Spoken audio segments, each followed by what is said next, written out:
A warning, brave adventurer. This episode of Echoes of Honor may contain adult language or adult themes. Viewer discretion is advised.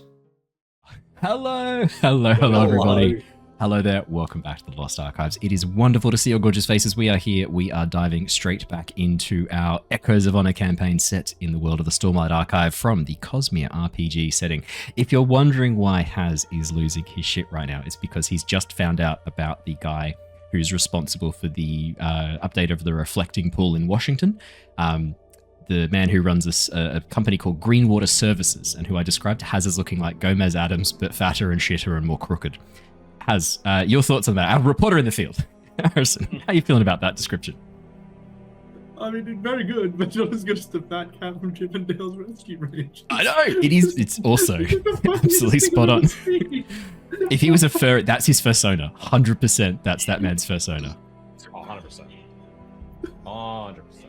100%. We hope you guys are doing really well. Super fun news and exciting things to share before we go live.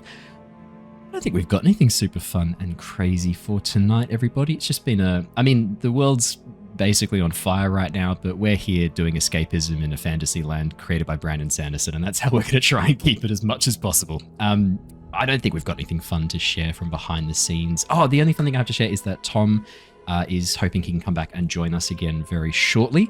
I think it might be a little bit longer than what he thinks, given what newborn babies are like. But he's very excited that he's starting to get a bit of a schedule down. So hopefully we'll be able to see Tom very shortly. He'll be jumping into the overlay once we get him back in. I'll get him into the spot where Josh is currently sitting, and we'll have Tom whenever he can join us for the first little bit, similar to what Haz did very early on when you had your little tyke and you were getting used to a sleeping schedule. So we may see him shortly. We may see him mediumly. I'm looking forward to getting Tom back. We'll have to come up with a very convincing reason why his trip to the Hornita Peaks only took like 3 days, which is going to be complicated to figure out. I will come up with something for that, and I'll figure out a way and reason for that. News from Josh, he's really loving the new job.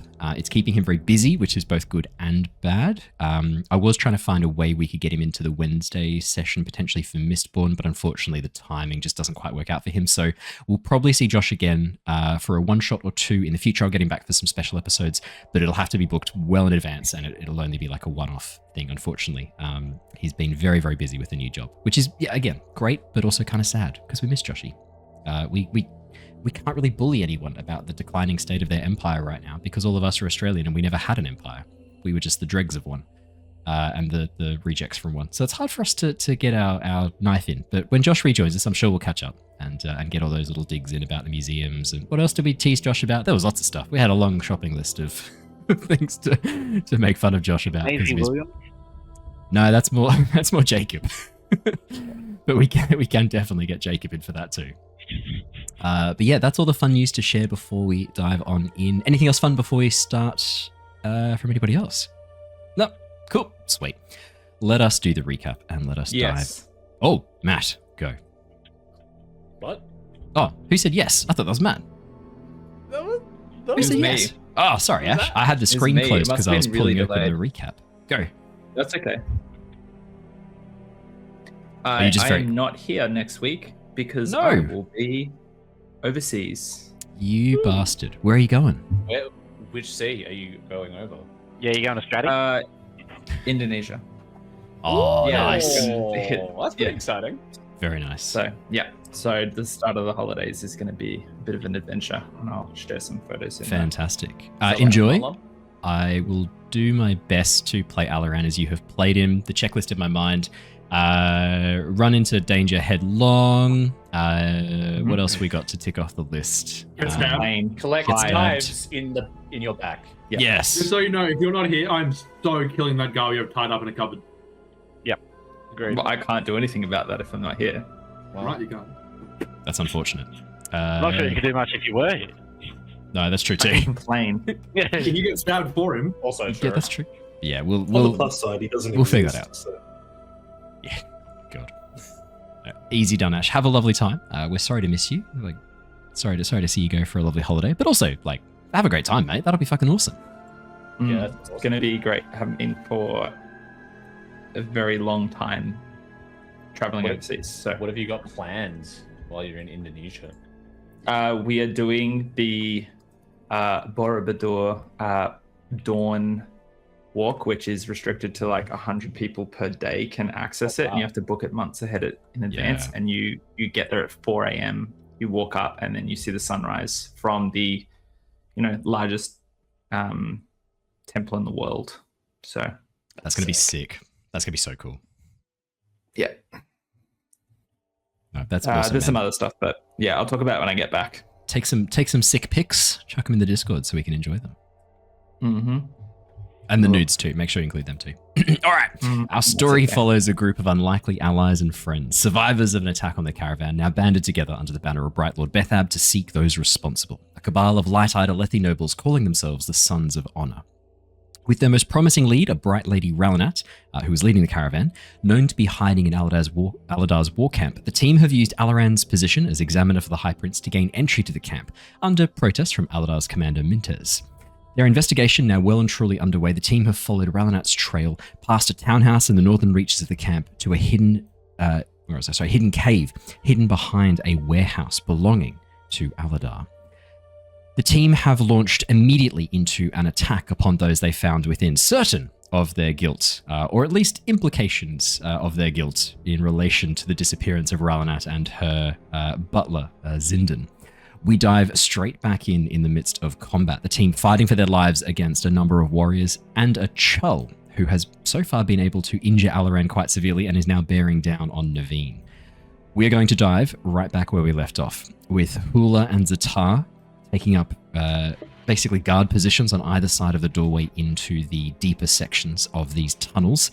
Rav-eth slowly setting fire to parts of the border. Alaran hiding behind Hula for protection, and Neivien facing off against a Chull, confident in her ability to control the enormous crustacean. So, what we're going to do is dive straight back into combat. I'll bring us back over to the map. We were at the beginning of another round of combat. You were each going to select. Oh, the fucking S's. Yeah. I still like your F that we did. That's quite fun. Thank you. That is excellent. So we had Neivien had an advantage against the next check against the Chull, and Hula, you had a hold action, a strike when the enemy steps through the doorway. So I'll switch the music back over to battle. If you could please click on your initiative order and select whether you are taking a fast or a slow turn, that would be amazing and a huge help. Does that have any implication on my hold action? Yes, if it gets to you, then your held action does not go off. So if you picked a fast turn, for example, you know that player characters always go first. That would mean that you don't get your held action, but you might not need it. So I wouldn't base a whole turn around trying to maintain a held action. Essentially, like if you want to take a fast turn, take a fast turn. Don't worry too much about the held actions.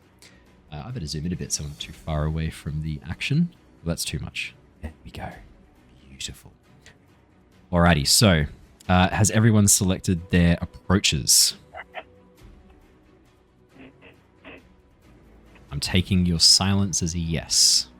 Everyone selected their approaches? I'm trying to. Yes. No, I'm trying to. It's not. I'm trying to stop the slow, but there we go. Good. I'm on the slows. Nice. Unfortunately, now I've clicked on your thing and ruined it. All right, there we go. Has that fixed it? Yes. Okay, perfect. So we've got our... Oh, everyone's taking a slow turn except for... Okay, fair enough. Alrighty. Well, so there's no guys there to hit, right? So I feel like no one would take a... Everyone would be a little more cautious. No, that's a good point. That's a really good point. Except perhaps people fighting a Chull. Except for perhaps the person who's currently facing off against an enormous Chull. So we have the warriors and the Chull on a fast turn. Literally everybody else on a slow turn. Can I have some grace here, real quick? Oh, yes. My character sheet was opening, and my Roll20 was opening. Yep. Yeah. Rav-eth's taken a slow turn, but I've noticed that there is a wall of fire billowing from behind him. Is this going to be a problem if Rav-eth takes its time? You have deliberately, not you specifically, Rav-eth, but you, the group, have deliberately lit this on fire to block off potential flanking by people from above. Yes, as time goes on, this will continue to burn. It could potentially be a problem now. Having a look at it, Rav-eth, you don't think it has had enough time to become it's not a flash fire. You don't think it's going to be quick enough in its catching a light to burn you in this turn, but soon, yes. Okay, good. In the next few turns, this will start to become an issue. Great. Thank you. Excellent. Alrighty. Let's do the Chull first, because that's going to be the funniest to do straight away. Neivien, your attempts to try and charm and intimidate the Chull didn't go so well previously. Don't know what you mean. Yeah, subjective, you know. As you stand there, have people already taking bets on Raph's next character? Fucking hell, guys. Let's have some grace. Come on. Let's be kind. Twitch chat. You guys are nasty. Neivien, as you look towards the enormous crustacean, you watch as its eye stalks begin to move backwards and forwards, its enormous claw rising up and then smashing down towards you. Given you have challenged it to a territorial dispute, the Chull is going to claim its space and claim its territory. Oh, that's not going to hit you, Neivien. That is a natural 1. Right. Alaran's on the floor right next to it, is he? No, Alaran is up and over near Hula. He got brought back up again.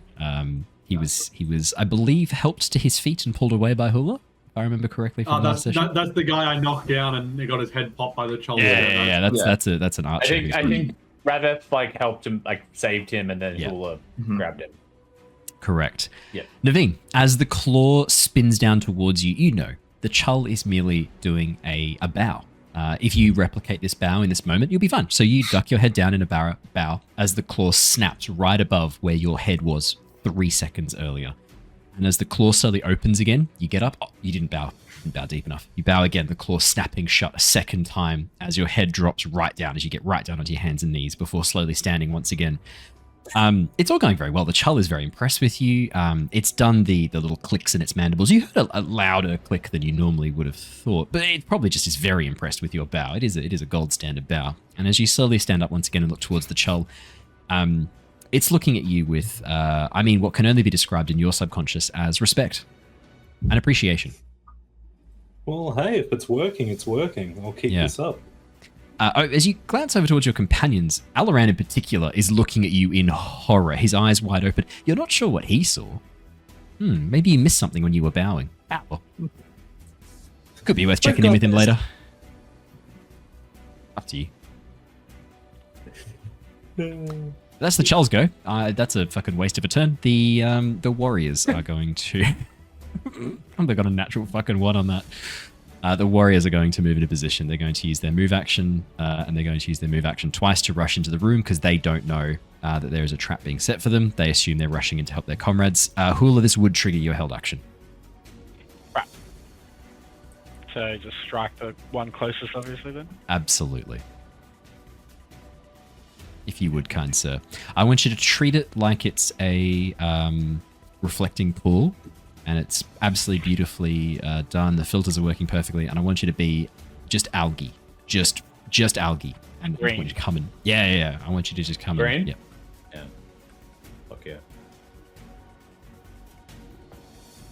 Oh, yeah, we can't let Neivien die because then Raph's going to... Oh, wow. Okay. I thought for a second that was a natural 1, but it's only on the damage. That's fine. Hula, that is a 13 to hit. That is going to hit. Would you like to... That's going to be 6 points of damage. Fantastic. Is there anything else you get as part of your strike? Have you got any features you wanted to spend or any focus points? No. Cool. All right. Easy done. Thought I'd ask just in case. Cool. Easy done. That is... I don't think the Warriors can do anything else. Let me just double check if they can do a reaction. I think one of them has a reactive. Oh, nah, they're fine. They're fine. That'll be the Warriors go as they rush into position. Ztar and Hula, with both of you kind of standing to attention as the two figures rush forwards. Another one close behind them, only sort of 10, 15 feet away.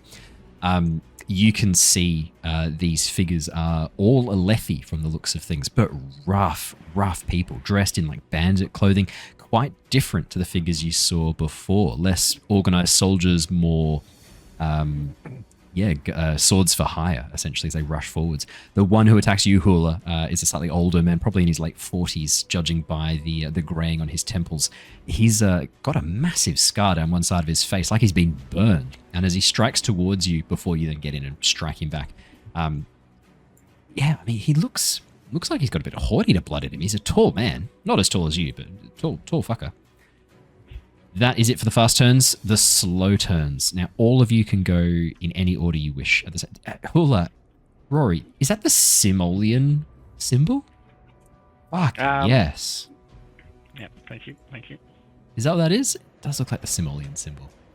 Well done. It says section sign. Well done, mate. Fantastic. Yeah, section sign. There you go. I'm pretty sure I've seen that as the $ for Sims. I'm pretty sure that's it. Yeah, it's the same thing, I'm pretty sure. It also, for massive iNerds, looks a lot like an bounce in a IOL. second. What was that, sorry? Sorry. I'll probably have to go do my baby duties in just a moment, so... Do you want to go first? If it's okay. Yeah, I was just going to say. Ztar, are you injured? Only slightly. Is there anyone in need of aid? Alaran, are you I'm also slightly bloodied, but not too bad. Sorry, I got to run. I just want to throw 2 daggers. Move back and throw 2 daggers is my plan. I can do that for you if you like, mate. I got your character sheet here. Cheers, thank you. Sorry, I'll be back in you. No. How's Neivien doing? She's chilling. She's currently doing the Chris Pratt with the chol. Yeah, exactly. Honestly, she's taken 1 hit last game, and it wasn't that bad. She's all good. Loving it. Cool. Well, I think Alaran is still looking like he's about to die. So Rav-eth will go and apply some medicine to Alaran. If I can. Fantastic. Come on. Maybe it will work. If it doesn't, I will just... Oh no, it will work.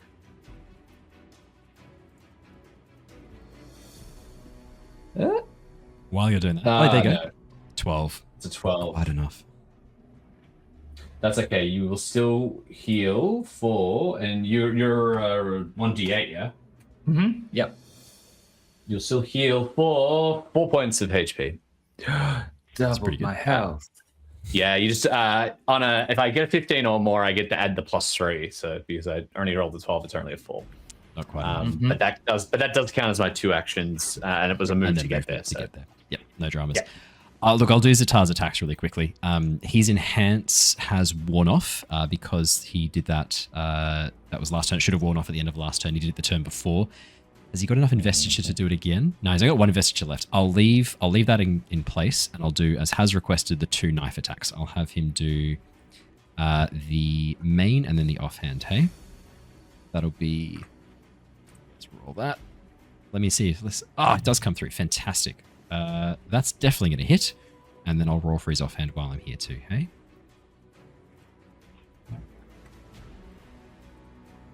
That's also going to hit. Fantastic. So the first one's going to be a 22. That will deal 8 points of damage. Ooh. And then the second attack is going to be a 15. That will deal 7 points of damage. And... sorry, let me do that properly. Then... What else can we do with Ztar? He's got 1 action left. He might Didn't you want to move back? Back. He wants to move back, did he say? Yeah, he did. Okay, perfect. Then he will use his move action to move back away. Maybe over back here. He can position himself afterwards. The warrior will take a reactive strike against him as he goes to move away, though. So let's roll that. Oh, that is going to hit, I think. What's Hazard's physical defense? It's a 16. Yeah, 14. That will definitely hit. That is going to deal only 4 points of damage. So he's still fine as he moves back away. Awesome. That is Ztar's go. Hula, Neivien, Alaran. What's the plan? I feel like mine's pretty straightforward. Is it? Kiss the child. Yeah, I guess I'm just gonna keep on trying to fucking It's working, guys. So why stop a good thing? Oh, No. okay. I think Alaran's eyes are on you because I can see. I used my through the fray to try and pull you and lead you out of danger in that last maneuver, and I watched as you pulled away from me as I pull back. I would like to use. Could I use a leadership test to try and refocus Neivien on you have the Fabrial that we are tracking to find the person we are here for? Yeah, I think Don't so. be the person fighting the Chell after you watch me get gored. I think it's worth a go. Yeah, leadership makes sense. I'd say leadership or persuasion, your choice. Ooh. Okay. Lumi's making some weird coughing noises. I don't know what's going on there. Dogs just sometimes do stuff and you're like, are you okay? Are you dying? Are you fine? Who knows? 11. Dogs, Alaran. man. Neivien, what I'll get you to do, can you please roll for me, I think a discipline or a insight check, please. We'll do it as a contested check, eh? All right. Okay. Discipline or insight? I almost feel like I want to raise this. Oh, no! I'm staying put, boys. Perfect. Beautiful. In this Go instance, the natural one means that you are convinced / influenced by Alaran's input because you have rolled below. It's a contested check. So in this instance, you're rolling against it. This is Alaran gets through to you. It's up to you how you respond, but Alaran's words do get through to you, and you hear what he has to say, and you do seriously consider it. It's then up to you how you want to take it. I mean, look, I've got to honor the natural one to an extent. So with that in mind, I think I am Maybe you misinterpret. realizing the danger has that to I'm in say. is so dire. Yeah. And finally cluing in that, hey, maybe this isn't working, given the look on Alaran's face as well. I'm just going to run away from the Chell, Fantastic. including any attack of opportunity, I guess. The Chull will take one.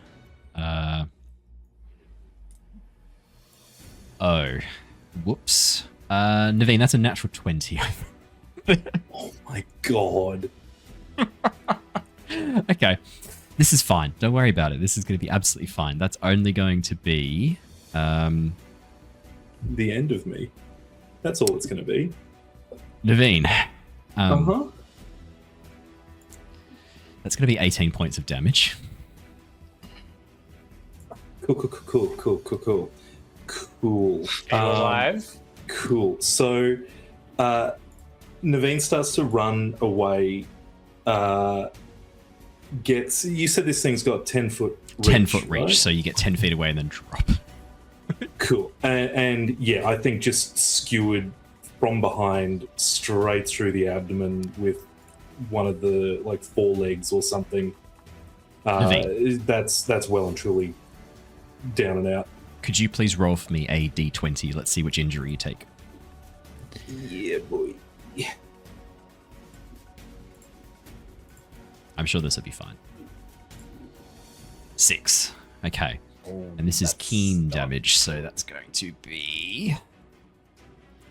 Actually, let's switch it. I'm going to change it to... Yeah, I'm going to do it as if it was piercing, because you just described being, pierced through the chest. I think we got to work with that. That's fucking awesome. What was that again? Sorry, a 6. Okay. Neivien, as you go to rush away, you feel this sudden explosion of burning pain push through. And as you look down, you see a part of the front foreleg emerging from your side. You have a perforated organ. You gain a level of exhaustion, which cannot be removed by normal means. Okay. Which organ? It's up to you. What would you like to have as your organ that's been perforated? Should we say your spleen? No, spleen's I was actually... going to say spleen as well. Yeah, it's because it's the funniest organ. It's more of a in the whole gland. body. What are we thinking? What could we do for the organ here? Look, Right, I don't want to the say anything pancreas. that'll key out. Maybe a kidney, because it's something you can live with. You got 2. I got a second one. Straight through a kidney. Yeah. That would definitely slow you down. Yeah. I'm so sorry, Neivien. Let me chuck that in the chat. So this is going to require perforated organ. Perforated organ. In a level of exhaustion which cannot be removed by normal means, this will require moderately powerful healing to restore. Fuck. I mean, Sorry about that. Rav-eth's got this in the bag, right? Easy peasy. Yeah, I got this. Yeah, he's fine. The last thing I need you to roll for me is how long the injury is going to... Sorry, the other thing we should have done is as well... this is to see how long it was. So you rolled a 6, yeah? So have you got any armor that has a deflect value? No, I don't think she's got armor on. Cool. Okay, yeah. So this will last 1d6 days. Okay. All right. And it will require Alaran to heal you. Oh, 6 days. Yeah, cool. You want Alaran to heal? You want Alaran to heal? I can do it. Yeah, you can do it, man. You got this. I believe in you, Alaran. That's what you see. Neivien, I would ask if there's anything else on your go, but for the moment, you're down to 0. We'll get back to you in a minute. Hula! Yeah. Alaran! Yes. What would you like to do? I'm kind of seeing that course of action that Alaran was trying to prevent exactly that, and his effort to Yeah. prevent it twice and then cause Neivien to run away, triggering it. Just like he's stuck, and his hand reaches out to Hula's back, and he sees these warriors on the other side of Hula, and he's going to, right now he doesn't want to do anything. He's worried if he says something to Hula for a course of action, it's going to get Hula killed. You're down yourself. Oh no. He's going to put his hand on Hula's back, and he says, I trust you to hold them off. And he's going to cast, not cast, he's going to use Decisive Command to give you a 4 Ooh. to your next. Okay. No, That's wrong. Hey, Alaran's hero moment is like coming out right here. As he sends Neivien to her death. The ultimate Light Eyes move, betray your fellow Light Eyes. Get them, run. When you're out of Scatter the dark-eyed party. peons, a woman will do. Quick. Yeah, Naveen's my Uncle Ben. Yeah. That's fantastic. Anything else on your turn, Alaran? I'll let Hula go because I still have one more, but I'll wait and see if there's an opportunity for something. Yeah, I'll probably be taking the advice to hold the line against the warrior that I took a strike at. Fantastic. I might use Valiant Intervention. Ooh, talk us through. So, you dauntlessly approach your opposition, daring them to ignore you at their peril. Spend 1 focus point to move up to 10 feet, then make an athletics test against their spiritual defense, which would get the command die +4. On a success, they gain disadvantage on tests against your allies until the end of the target's next turn.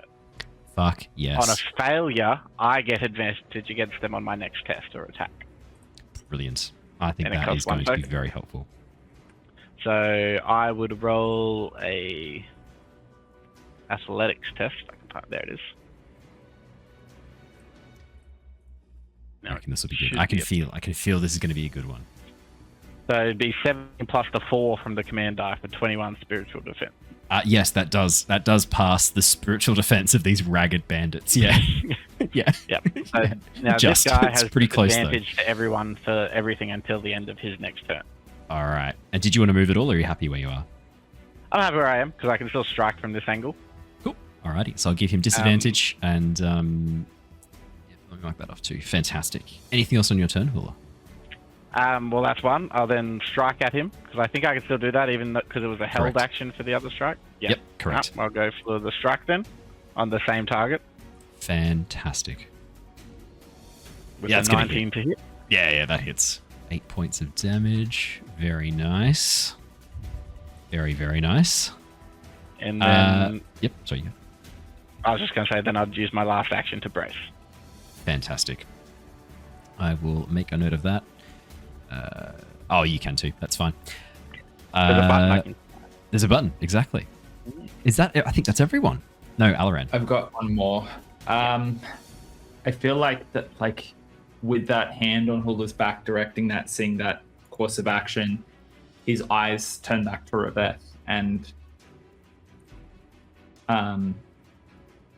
the attention back then to Neivien. Neivien is down. I don't know if I actually have anything that I can help with in this moment. I've got this extra, like, half of me wants to run across, but I don't want to put myself in the trouble, not because I want to keep Alaran safe, but because I don't want to put another downed party member on the field. And I think that, like, Alaran is actually would run to Neivien in this moment, even risking the Chol. But realizing that he should not, I think he is going to... Oh, heroic.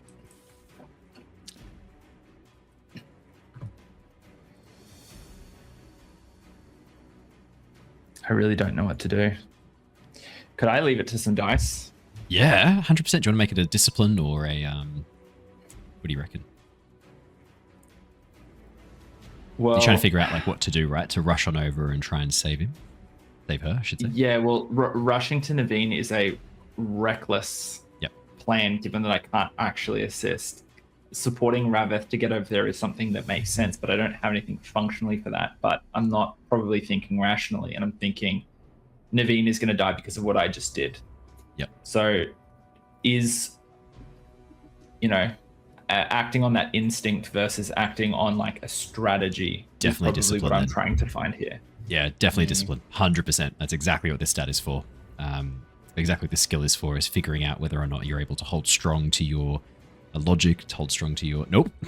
That's a 9. Running over there. Off he goes! Alaran, as you watch Neivien fall, knowing this is your fault, you feel that crushing guilt rising up inside of you. And you take off at a run. The Chul can't make another reaction, so you can leap over the fire safely. It's already done a reactive strike against Neivien. So you can leap over the fire safely and get to her side if you wish. I think I can get like all the way to that square there. Yes, perfect. Yeah. And I can't do anything, but I am here. Fantastic. Alrighty. Can I get who has lived up closest to their ideals so far? I think so far Rav-eth has been pretty consistently living up to the ideals that you have started to swear to, Rav-eth. Yeah. Rav-eth, could you please roll me a D100? Just a flat D100. Oh, I hate D100 rolls, Owen. I know you do. I know you do, buddy. That's 10. You watch as that glittering reflection of light hovering nearby seems to direct you down towards Neivien, trying to pull you in that direction. But you are exhausted. You've just run here trying to save Alaran. You don't have anything left to give in this moment. And as the spren hovers before you, you don't yet know the words. Damn it. Alrighty. That is all of the player goes. It is time for the others to make their goes. In the darkness, out of view, some things happen that you can't see. Great. Can we hear it? No, not from where you guys are. Hula, the next thing that you see is an arrow flying out of the darkness through the gap in the doorways. Ooh, not quite. No, not quite. Don't worry. Oh, he could use his extra movement. He can see you there. There we go. Oh, no, I don't think he can see you. The curve of the wall is pretty great. He's going to come right out to here. Can he see Rav-eth? Oh, sorry, Rav-eth. You are visible from there. The arrow is going to come for you, Rav-eth. You watch as an arrow flies out of the darkness towards you. It is... Oh, 13. I don't think that hits you, does it? Misses. Just misses. The arrow right over your head, slamming into the dirt at your feet, just behind you as it misses narrowly, shooting over your head. You hear from inside, "Storms!" as the archer seems to be struggling with aiming through the narrow gap, but not wanting to move any closer. In the darkness of the cave. Rory, can you roll me a D100, please? Is Rory here? Rory! His camera's off. Now, Ash, can you roll me a D100, please? And Raph, could you roll me a D8? D100 and a D8. That's a 6 on the D8. Fantastic, Neivien. Watch him get like a fucking 100 on the... Oh, 57. Okay. That's pretty good. Maybe. Raph, 1 or 2? Which one? Oh, it's got to be a 1. Okay. Cool. Thank you very much. If you could all please click on your tokens and select your fast or slow approaches, that would be amazing. Raph's like, what the fuck happened? What's going on? Yeah. Interesting things are happening back in the cave. You may discover what happened later on, you may not. I'm not sure. But I do need to take the agent out of the initiative order. So, has everyone selected... Oh, man, that is a fantastic fast turn. He's up in the game every time. Oh, my God.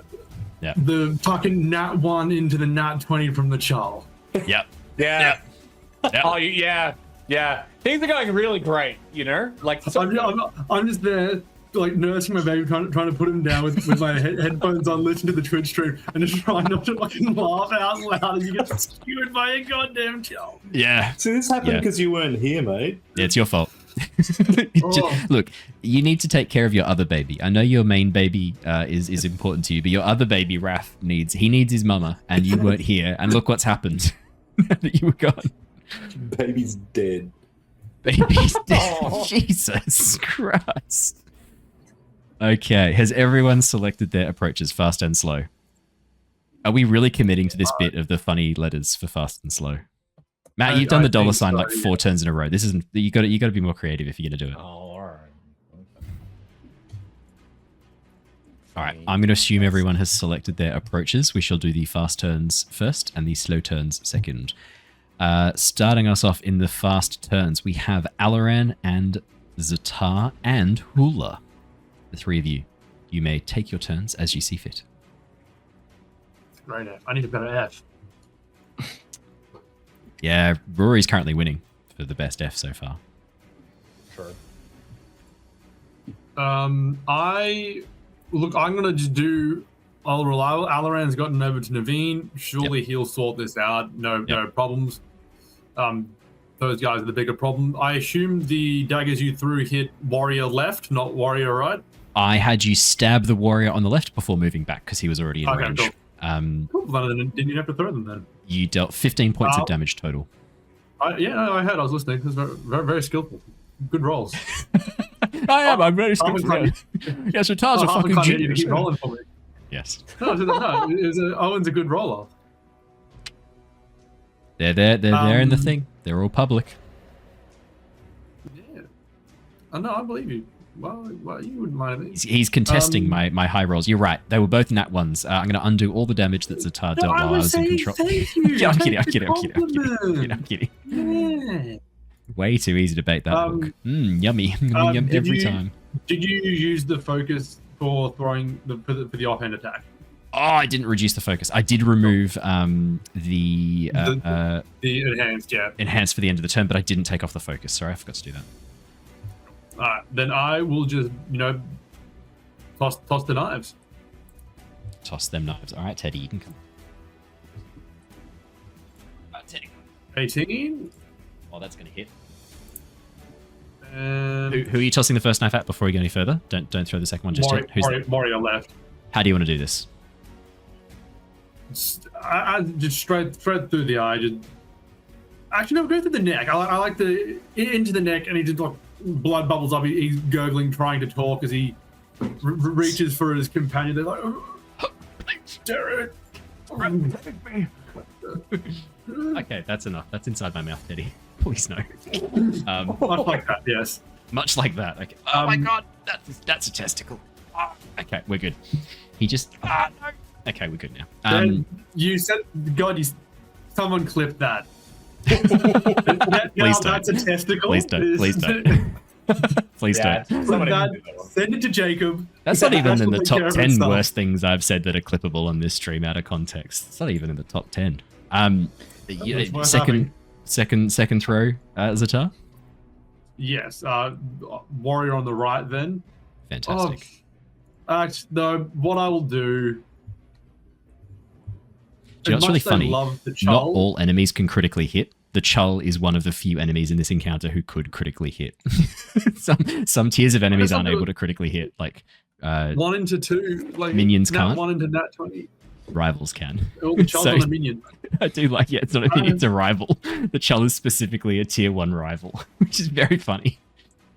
Look, part of me doesn't want to hurt the Chull because I don't think the Chull's capable of malice and thus doesn't deserve death, but I'm also not going to leave it to trample over Alaran and Neivien, so I might throw my second dagger at it to try and enrage it towards Ztar. Okay, 100%. Let's see that. See the throw. Like it goes again. There are criminals there to kill, but you know what's even a worse crime? Letting your boys die. Yep. And Neivien. Yeah, I feel like this will be a good roll. I can feel it coming. 15. 15. That is enough to hit the Chull. 9 points of damage. As the Chull takes the first bit of damage, it's taken its entire round of combat. As the knife slams into the Chull, it lets out a chittering cry of pain, Ztar, that you recognize, you've heard before. And you watch as the Chull looks over towards you. Confusion, or written across its chitinous face. And then Seems to say no. Brother in crab. Yeah, my brother in crab. Why have you done this? You watch as your fellow crustacean looks towards you in confusion. Then, as a free action, like just as a banter action, I'd like to try and do what Neivien did to the Chull and like better. bow at it and establish a territorial dispute. So he tries to come for me instead. Okay, fair enough. Let's go. I'd like a. I'm going to say this falls under animal handling, which would be kind of in the, what would we say, maybe more of the survival kind of vibe. I'd also say like discipline kind of fits here too, like being like disciplined and taking charge. I think you could also say leadership works here too. The discipline, leadership, or survival, your choice. He's going to pick survival, calling it now. Yeah. You got a higher stat there, right? Yeah, much. 17. You watch as the Chull begins to back down. It doesn't have its turn yet, but it looks like it's backing away. I won the dispute. That's how you do it. That's how you do it. Alaran and Or it's just Hula. punching down, ready to spring. Yeah. It's pouncing. As we know, that's something the Chull does. Well known for leaping across chasms to attack those. To attack birds on the wing, any chickens that they spy flying high above. A Chull can leap 80 feet high. Yeah. They're terrifying creatures when provoked. They hide in the branches of coral trees and drop down on unsuspecting victims. Drop Chulls in the southern parts of Roshar, down towards the Isles and the southern seas. Alrighty, Alaran, Hula. I think my action is going to, like, it is 100% concerned with Naivien's safety and health, and so my first thing would be to try and move her to safety, but there is not really anywhere to move. So I think I am going to medicine check. Fantastic. Not something that I am skilled with. I don't think you can kill someone by fucking up a medicine check unless you roll an @1. Maybe I shouldn't. Oh dear. All right. I'm sorry, Neivien, if this goes poorly. I mean, you've already killed me once. Neivien can just recover. I mean, I don't want to get in the way, but Neivien can just recover a hit point at the end of her turn and get back up. That's okay. Does this stop Neivien from being able to do this? If you kill her, yes.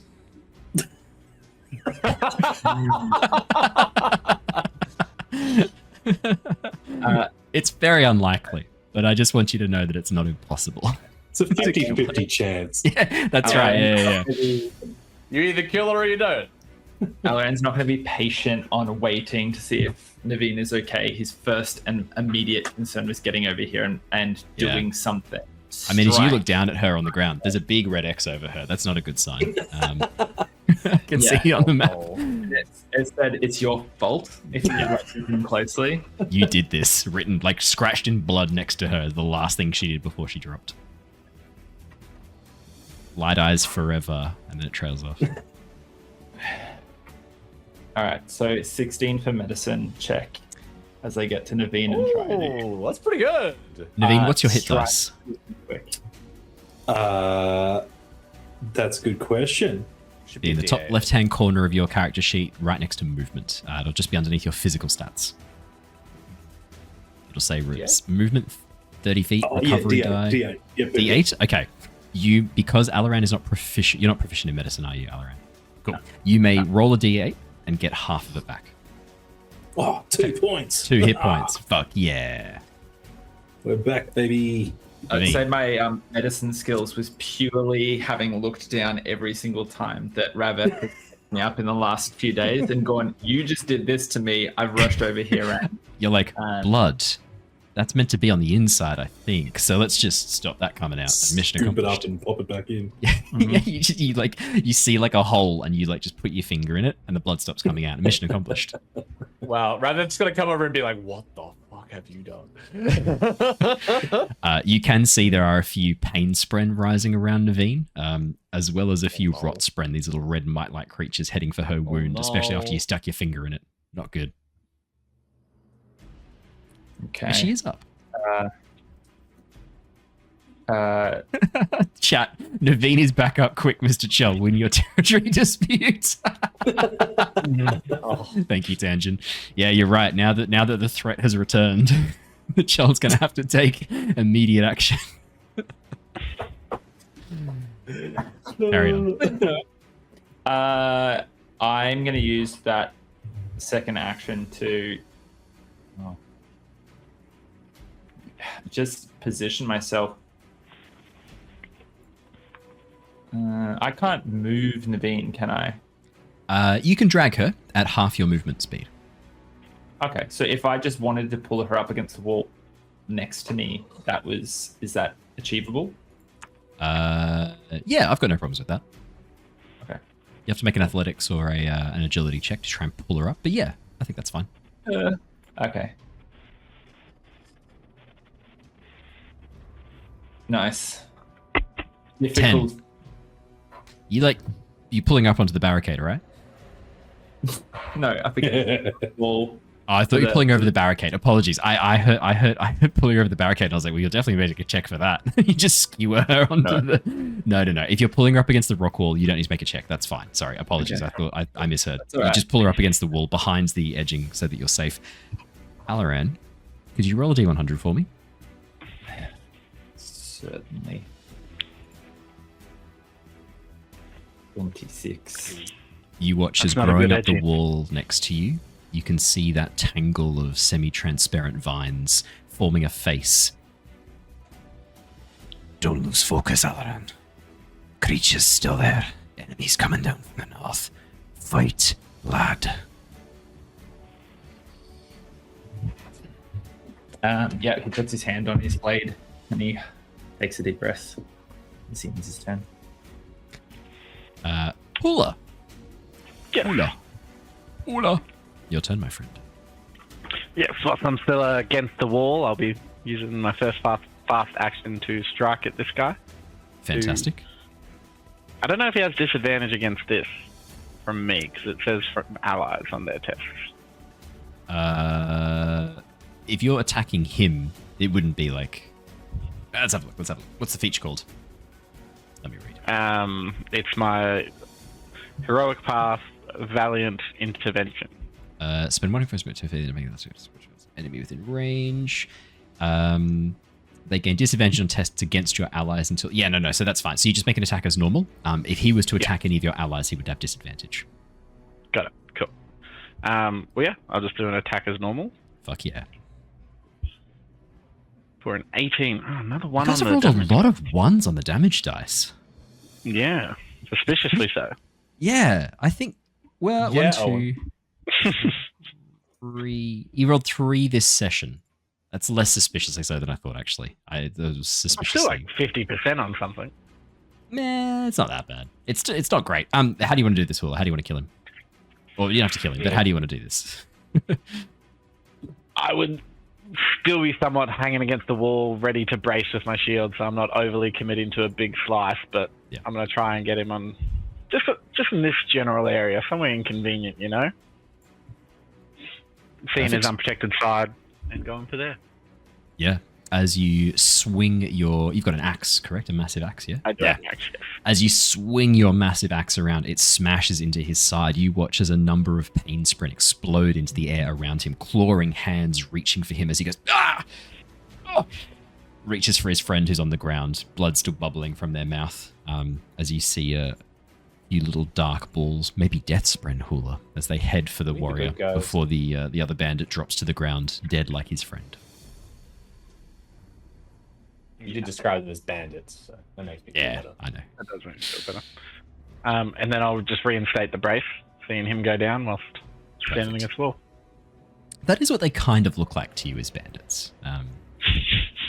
Hula, you have also been living up to your ideal of protecting your friends, holding the line and keeping them safe. Could you roll a d100 for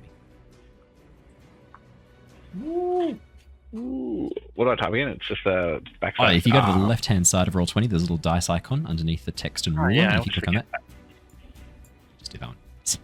My God, guys. Oh my God. This is Can painful. we not roll D100s? They're cursed, I'm telling you. Okay. Let me roll No, 2d50s.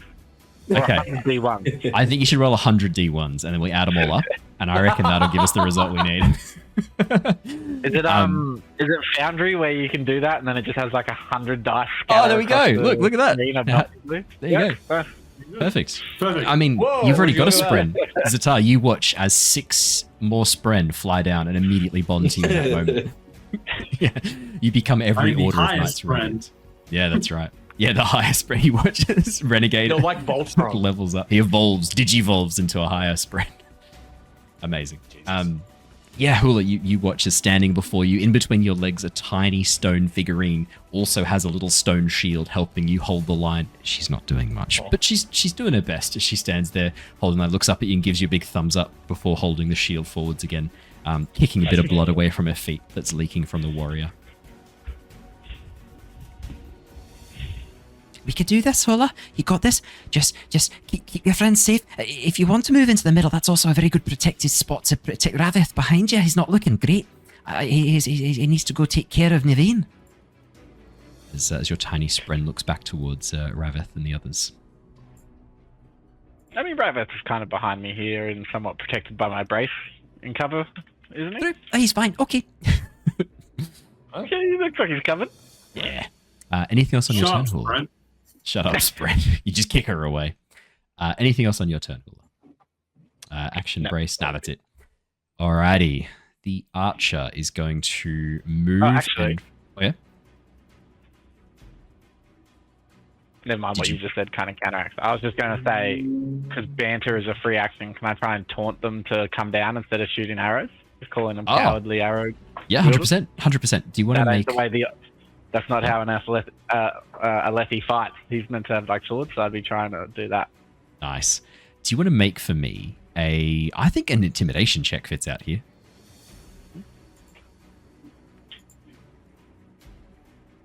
Get an intimidation check.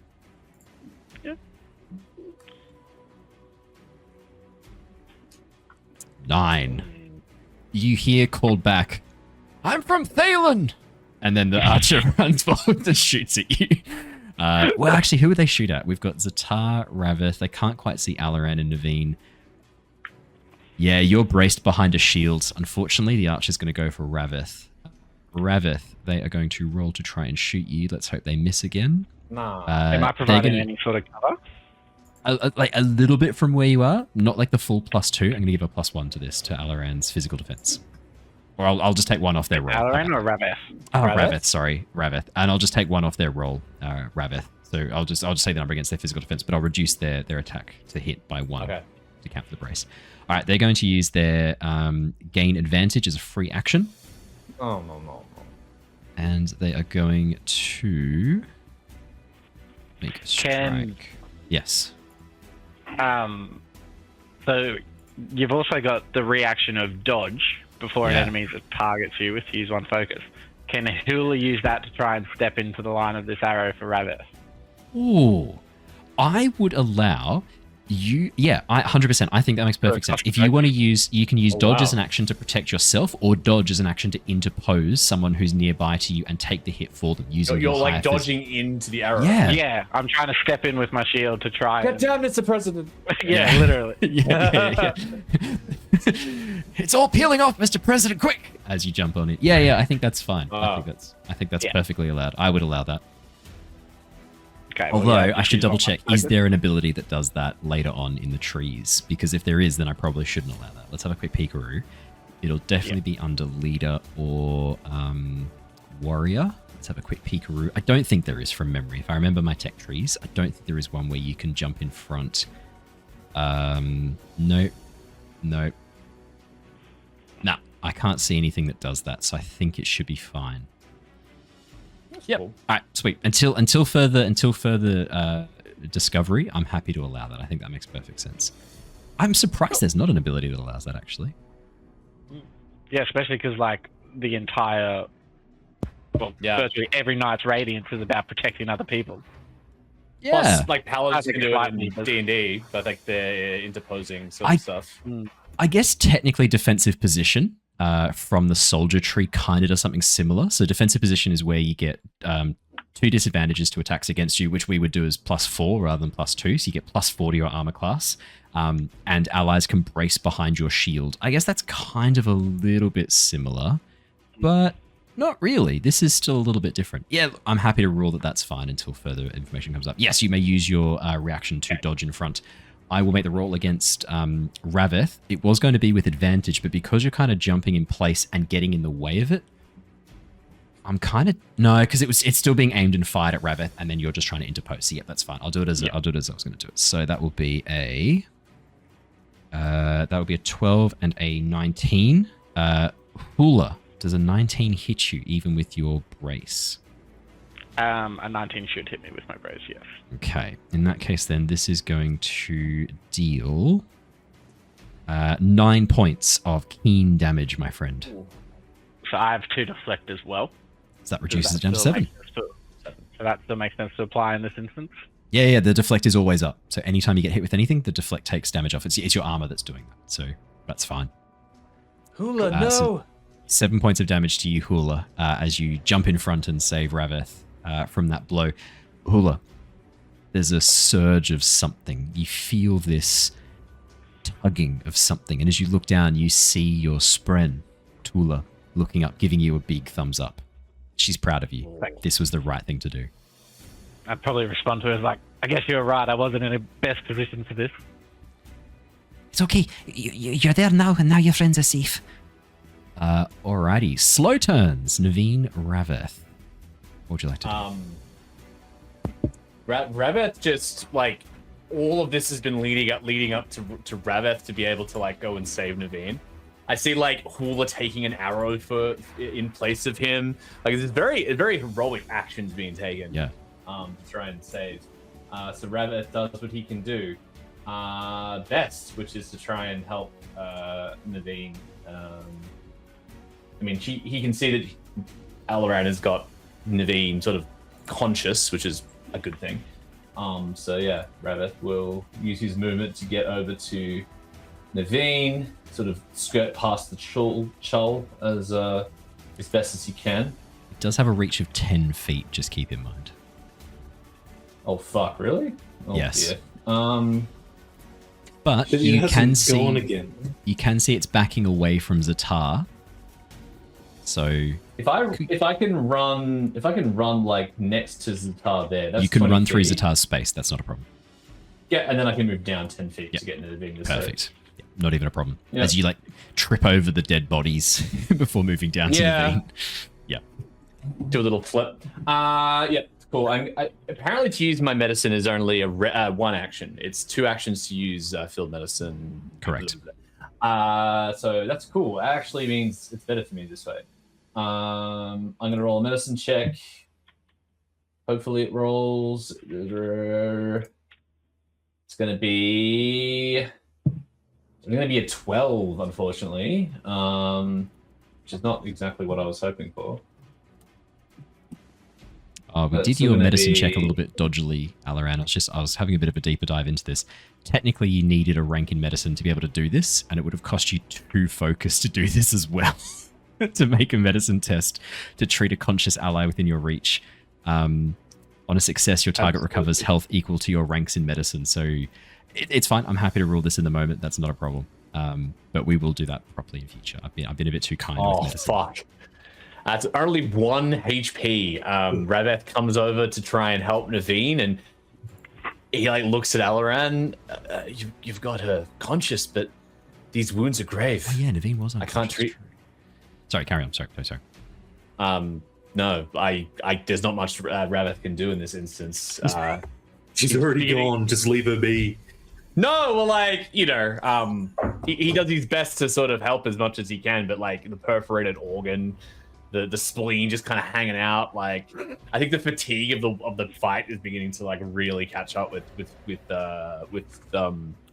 Rav.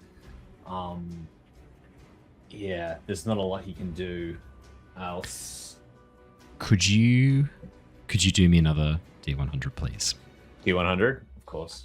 You're still living up to your ideals. You are doing your best to save a friend, to heal. 98. Yes! Rav-eth.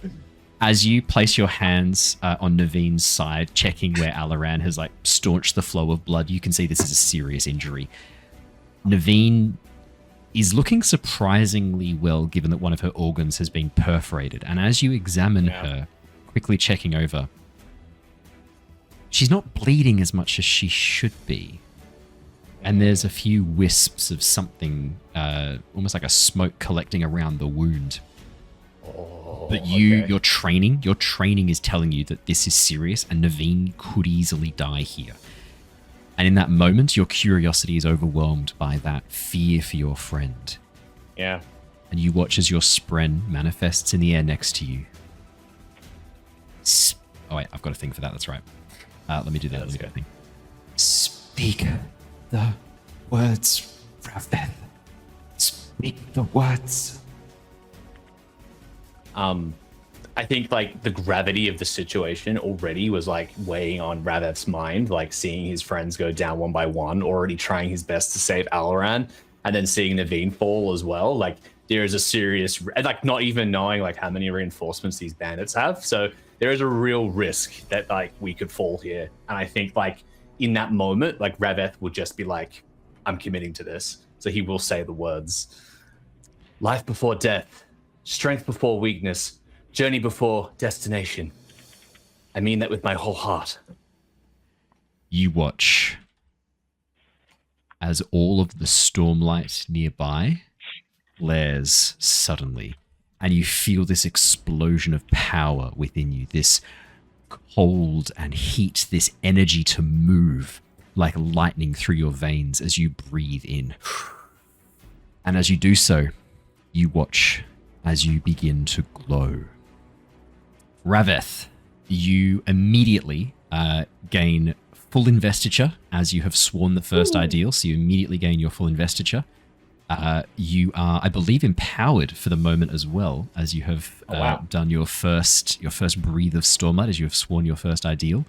Let me pull it open properly, and I'll tell you exactly what happens. But I'm pretty certain that's exactly what happens. Yeah, fuck yeah. You're basically infinite Stormlight for the rest of this scene. Yeah, that's correct. Infinite Stormlight for the rest of the scene, which is pretty good. That's so every round you can do free action to heal yourself and re-up the enhance. Fuck yeah. So, here we go. When you complete your first ideal goal, write the names of your orders, 2 surges on the blank lines beneath you. Yep, that's fine. You gain a free rank in both of these surge skills. So, because you have sworn to a mist spren, your specific radiant paths, or your specific surges, I should say. Let me pull it open. It's not regrowth. That's the name of the power. It is illumination and progression are the 2 surges that you can call upon, and you also immediately gain. So this is the first ideal that you've sworn. Gain investiture, breathe stormlight, enhance and regenerate actions. When you complete the goal, speak the first ideal, you become empowered and gain illumination and progression. So that's what you get immediately. Wow. So, as you explode with light and life, Rav-eth, you may take actions. I believe you have 1 action left. I have 1 action left. I'm just trying to get the rules for regeneration. I can say exactly what you need to know. So for regeneration, for you to regenerate, you can get your hit points back. Or are you talking about giving someone no, health? well, like in this moment, like obviously not doing a great job on the first medicine check. I think he would be trying to like do everything in his power. In this case, he's like trying to like heal Neivien for the surge of through. Sorry, you go. No. For the surge of progression, you would have had access to either injury regrowth or explosive growth. One makes plants grow, one heals injuries. I'm guessing injury regrowth is what you've taken. That's you right. can spend 2 investiture to cause a target to recover from a temporary injury, or spend 3 investiture to recover from a permanent one. You can completely heal Naivien's pierced organ in this moment. Wow, then I do that. I do that for sure. You place your hands upon Neivien and you breathe the stormlight out into her. Technically, this would cost 2 actions, but I'm happy to incorporate this as part of your medicine check, given the awesomeness of this moment. Yeah. As you breathe stormlight into her, you watch as the injury begins to knit close. The organ twisting and changing as it is sealed over, flesh growing like strands as it covers the area. And you are healed from your injury, Neivien. You are no longer affected by the exhaustion, and you no longer have a perforated kidney. Amazing. So I how much do I heal total? You don't get any health back, but you no longer have the injury. The reason this is still really good, Neivien, is that injury, if you were to go down again, makes it much more likely for you to just die. Every injury you accrue makes it very, very easy to die. I believe from memory, each injury makes it. Let me pull it open. It's bad. It's really bad. So every injury you subtract 5 from whatever D20 roll you make to not get an injury, and you die if you go under -5 on a roll. Okay. Wow. Not good. But hey, you're healed as you look down. Too. Yeah. Injuries are bad. Don't get injuries. As you look down, Neivien, it's sealed. It's closed. It's a miracle. Thank you. Thank you. I hope you are okay. I mean, I am now. You risked your life coming over here to do that. I suppose I did. I saw you were down, and I saw that you needed help. I saw all my friends. They were helping to make this happen. I had to do my part. I had to make sure that you were okay. For me? For any of us. I kind of use him to steady myself a little bit, just putting a hand on his shoulder to stay upright.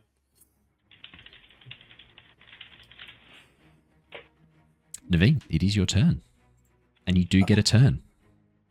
Wow. Well, I think. All right, I take it away. You don't get a turn anymore. No, okay. with this, I guess, almost realization that Rav-eth's come over here purely to help me and put himself in danger to help me, and so's Alaran, you know, multiple times dragged me out of the way and encouraged me to get stabbed in the back. I think all of that, it's not something she can ignore. It's quite profound. Obviously, she's kind of new to being in active danger like this at the best of times. So she has a bit of a realization in this moment that she needs to step up for these people that are quickly becoming her people, much to her surprise. And there's dark-eyed people here. Fuck, there's a parchment here, Neivien. You never would have written about this in your prediction wild journal. shit. It's wild shit. It's the And a horn becoming dear to you. Yeah. You know, like a mold growing, like algae growing across a large reflecting pool, the parchment's becoming it's just more attached. More man than Parsh. More man than Parsh. More marsh than pool, more man than Parsh. So I, still steadying myself on Rav, I think I'll reach into my bag and pull out the Soulcaster and affix it onto my hand. And I'm going to look at Alaran, pat Rav-eth on the shoulder, and walk up to the Chull. Oh no. Oh boy. Neivien, as you place the Soulcaster, it fits onto your safe hand.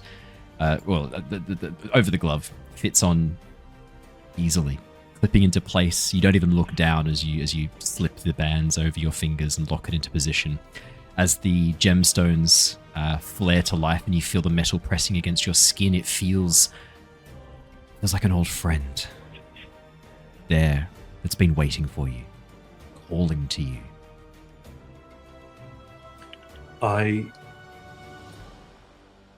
I do my best still, even now, to put any of those feelings to the side. This invention is so abhorrent to Neivien. I think as she's moving towards the Chull, she's thinking of her friends and thinking of just that cold numbness in her safe hand. The absence. And she's just going to walk forward with her hand out, palm forward, and just attempt to place her hand on the Chull and work some smoke magic. Neivien, you are going to use your Soulcaster to attempt to turn the Chull into smoke? Yeah, or at least a portion of it. I was trying to read through how this works, and I can't quite make sense of the mechanics. That is fair. It is a little bit confusing, and because you have had the Soulcaster for not a huge amount of time for now with what we've seen, you're not as used to using it in this particular instance. So I'll pull open I'd be pretty out of practice. Yeah, it's been a little bit of time. So let me pull open the Soulcaster. Where are we? So with the Soulcaster, essentially what you can do is you can use the investiture that is stored within it. I'm going to say that this already has it has some infusion ready to go. So you can use your transformation modifier skill or your willpower attribute. We'll use your willpower. So could you please roll a willpower test, please? I certainly think that I can. Somehow, there's not just a normal test. You should be able to just click on it. No? So that you roll as a normal thing? Okay, that's fine. Just in that case, then, what's a willpower thing that you're proficient in? We'll just do that. How's your discipline? Yeah, that'll do it. That also kind of fits a bit too, doesn't it? Discipline. Can I?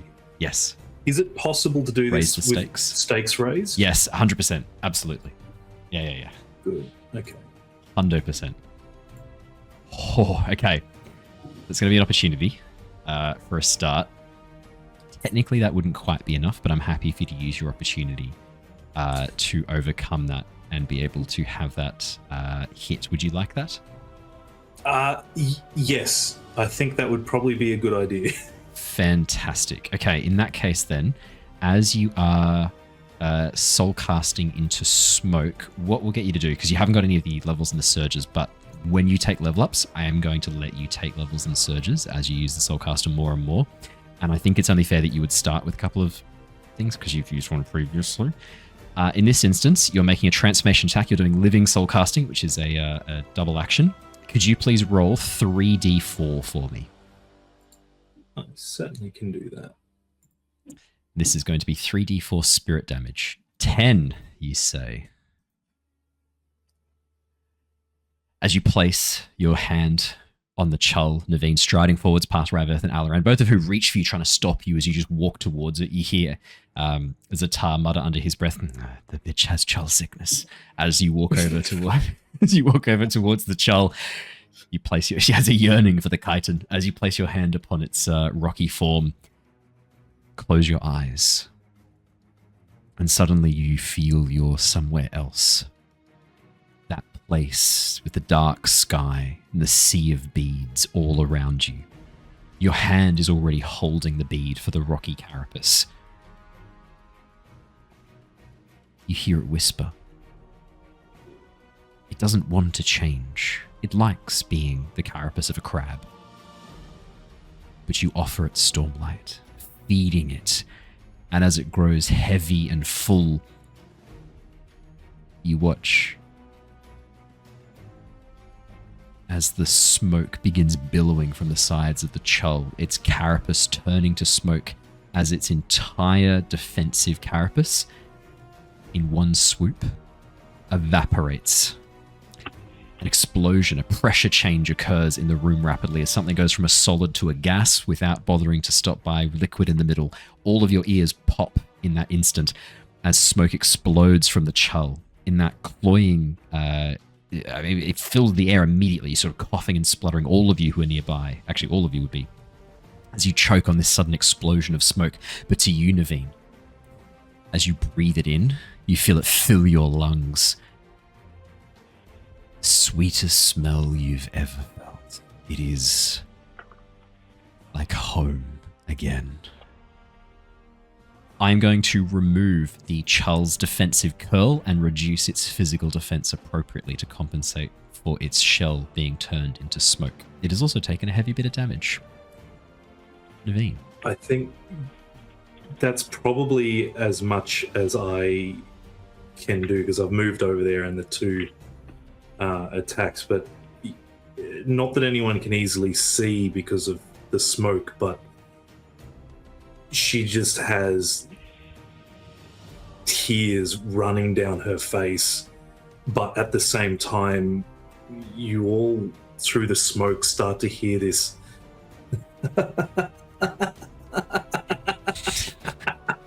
oh no. And that's it happens. from her. That is it for Alaran, Rav-eth, Neivien. Cool. That's everyone for the turns. It's just the Chull and the warriors left. The Chull is going to try and flee. Neivien, you would technically have a reactive strike if you wish to take it. Oh, yeah. I'm just going to poke it in its squishy bits because I don't have anything to attack it with. So I'm just going to literally try and just open finger stab it, I guess. Imagine a hermit crab, like, without the shell. It's just got this, like, curled up, like, squishy tail with no, like, protective layers at all. It's quite sad, really. Quite rude, actually, what you're about to do. Yeah, just make an unarmed strike. Why not? Lovely. What would that be for you? You could do it as a agility or athletics test if you like. I think you've already got. Have you got an unarmed strike set up for yourself? I do. Yeah, Perfect. Yeah, just do that then. You're gonna throw a book at it. Oh, I'm out of books. You're out of books. Okay, 13 will hit the Chull with its lowered defense. Okay. That'll Did be. that not roll damage? It did. You only get 2 to It that did. because Okay, you're not. cool. You're not. You don't get any dice. It doesn't look like. Is that? Very Hang fair. on. Hang on. Have you That's set this so up? fair. Right? Let's have a look. That No, it seems says unusual. 2. It's +2. It's just 2. There's You no- always do 2 It's damage. just 2. That's fantastic. I'm a big fan of that. Oh yeah, you just poke the Chull. It lets out a squeal and continues trying to run. It can only move 10 feet per movement that it spends. So it's only going to move 30 feet using all its movements. And that's as far as it gets as it goes back to the wagon. The warrior is going to, seeing how bad this is going, he is going to use a focus point to rush out, stepping over the body of his deceased comrades. He is going to try and use his trip. That is going to be an athletics test against you, Hula. Could you please roll an athletics or agility as a contested check? A contested test. Contested. Trying to knock you prone. You can try. He can try. Yeah, the Chull's movement's only 10 feet, so all 3 actions for movement is 30 feet. It's pretty sad.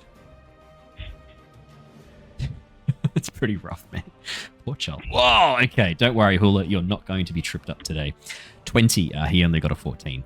As the bandit goes to trip you and knock you down, you don't even move. You just stand there, and he just kicks your shin and then jumps back, holding his foot for a second as he looks you up and down. Storming Horde Eaters. And then goes to stab you with his little blade. That is going to be Hula, 14. Nope. Oh, wait. Doesn't hit. You've Not still while got I'm your brace. braced. Cool. Yeah. Doesn't hit. As he's attack, the little dagger, sort of like a half sword, handed a half sword, smashes into your shield, splinters rising up, does nothing to you. You just stand there, shield held in place, looking back at your comrades, all of whom are now looking like they're doing okay, actually, Hula. Your protection has given them the chance and opportunity they needed to stay safe here. At the end of the round, the fire is going to spread. That is going to grow in size by 1.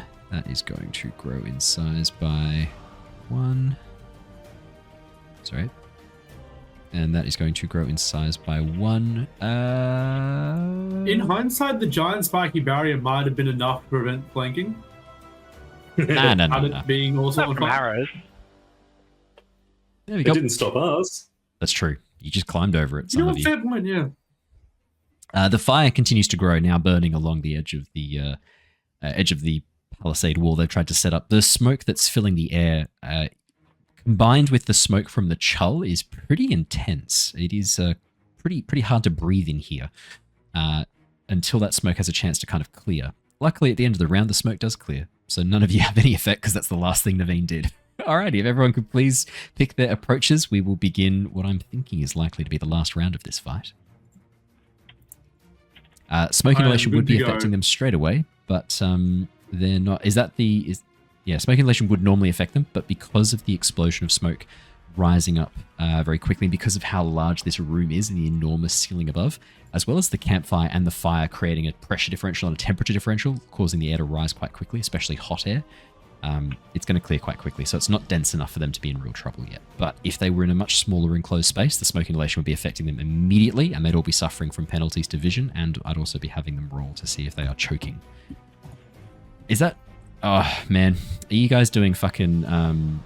what's that called? Not semaphore. Morse code. Morse code. Morse code for Mine's fast. For F and S. Rory went Braille, mine's on Morse. So, Hula, yours Wait is a minute, F. You never caught the Reggies, Owen. If I know my Braille, I definitely call it Reggie's. If I know my Braille, that's a fast turn for Hula, and if I know my Morse, that's a fast turn for Ztar too, right? Mine's You got mine right, but I mean, once it was a 50-50 chance. It was 50. Mine's a slow. Yours is Mine's a slow. lowercase f. Yeah. As an optometrist, that's a failure on my part to be able to recognize Braille. I promptly will have to hand back all of my qualifications. Natural enemy, though, to be fair. That's true. I hate Braille. I deliberately don't learn it. That's a mark of failure. Alrighty, that's going to be only 2 fast turns. No, sorry, 3 fast turns. Neivien and Ztar. I'm just gonna Actually, Hula probably got that guy covered. I am actually out of focus, so I can't toss 2 knives anyway. So I will just step to. Can I see? No, I can't. Trying to work out. Yeah, here, because then he's exactly within my short range for no penalty for the daggers, and I will just toss my singular dagger at this little friend through.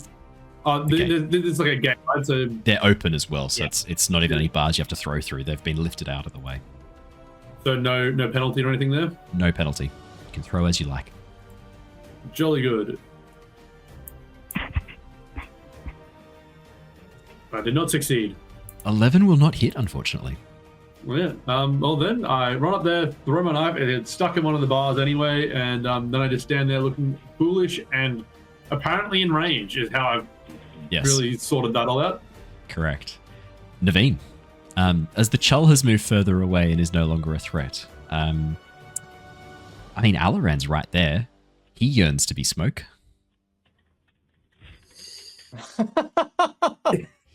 He yearns for freedom. You could grant him that freedom. And, I mean, Smoke's Alaran. Smoke's never judged. Smoke doesn't have to deal with judgy people.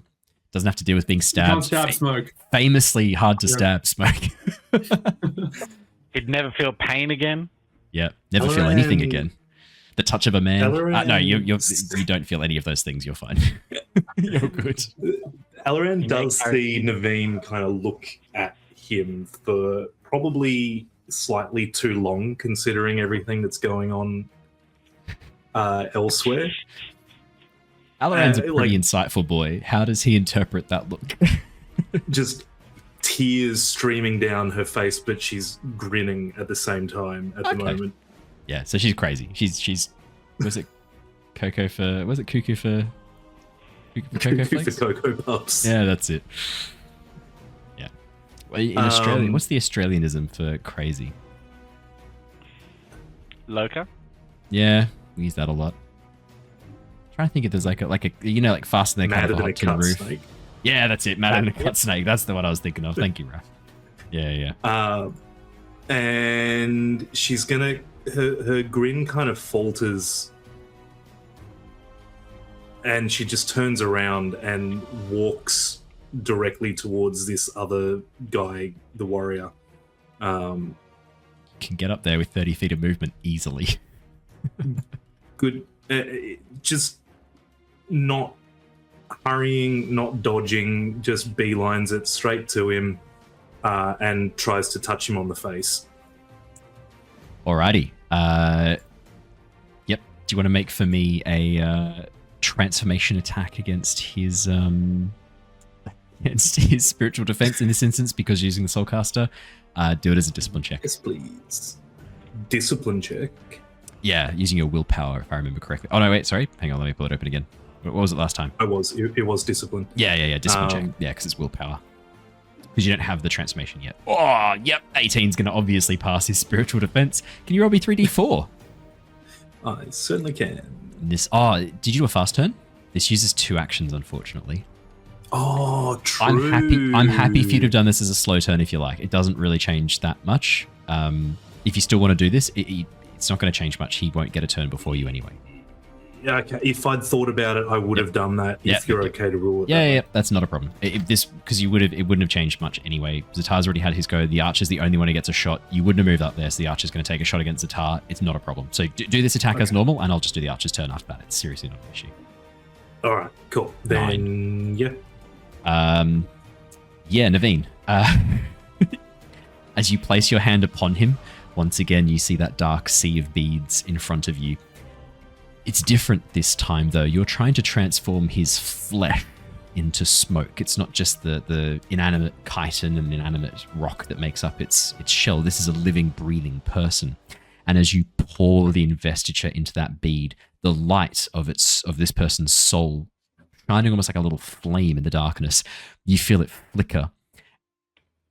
Ztar and Hula, you watch as this man's flesh begins to unravel on the left-hand side of his body. Bits of him start to come apart as smoke burns away, leaving behind his flesh, not in this sudden explosion like it was with the Chull. This is slow. and it is clearly incredibly painful. The man starts screaming, trying to hold bits of his face together. Ztar, this is 10 times worse than your surge of division as you watch this man. I was gonna say, how does this visually compare? Do I think she's just gone up and divided this dude, or? I mean, yeah, probably. That's probably in the heat of the moment. That's probably what you assume as you watch this man slowly begin to come apart. The side of his face turning to smoke, revealing his teeth, the muscles underneath the skin. Down his whole left-hand side of his body, you watch as the skin begins to turn to smoke, followed by the muscles, leaving behind tendons, nerves, and some of his skeleton on the left-hand side of his body. This is horrific, what has been done to this person. And they you do not die. You had the nerve to get up me for superpowers, and you could do it the whole time. The worst part is this man doesn't die. He stands there, clinging to life, as he begins unraveling into smoke. You're not a great way to go. Naveen's never done this to a person before, and that I don't think she's going to handle that very well. She's just going to put her other hand up to her face and literally just be almost stunned, stuck there, still with her hand out on the smoky part of this dude, eyes wide and just covering her mouth. Yeah, it's not great. The archer would have had his go to shoot at Ztar. He will do so really quickly to finish off the NPC's fast turns and get to the rest of the slow turns. Ztar. 13 doesn't hit you, does it? Just misses. Just misses. Just misses as the arrow... Oh, no, sorry. He can use his free action to give himself advantage. I will do that. Let's do his aim. I was going to say, Naveen is also there and turning people into smoke. She's very shootable. Technically, she couldn't have been for this because that's a 2-action turn and she moved as well. So we've done a bit of trickery to kind of change the turn order around. At this point in time, Naveen hasn't turned this man to smoke. It's just you and Hula's behind a big shield. 17. I think that will probably hit you, Ztar. That'll hit, yeah, that's fine. That is going to deal... that's only 6 points of keen damage. He says only 6 points, but has his eyes scream, please no more. Please no more. How you doing? You okay? Yeah, we're bloodied at this point. We're bloodied. We're under half, okay. We're not single digits. We're not close to death. You're fine. No, we might be single digits. Oh, then you're close to death. If you're single digits, you're close to death. If you're under half, you're bloodied. Well, yeah, I'm basically at both those points then. How are they the same number for you? That can't be right. Because that's right. Nine single digits. That's correct. His maximum HP is 21. Yeah, that's correct. Yeah, that is correct. 0. That's true. Rory's got you there. All right, that's Naveen's slow turn.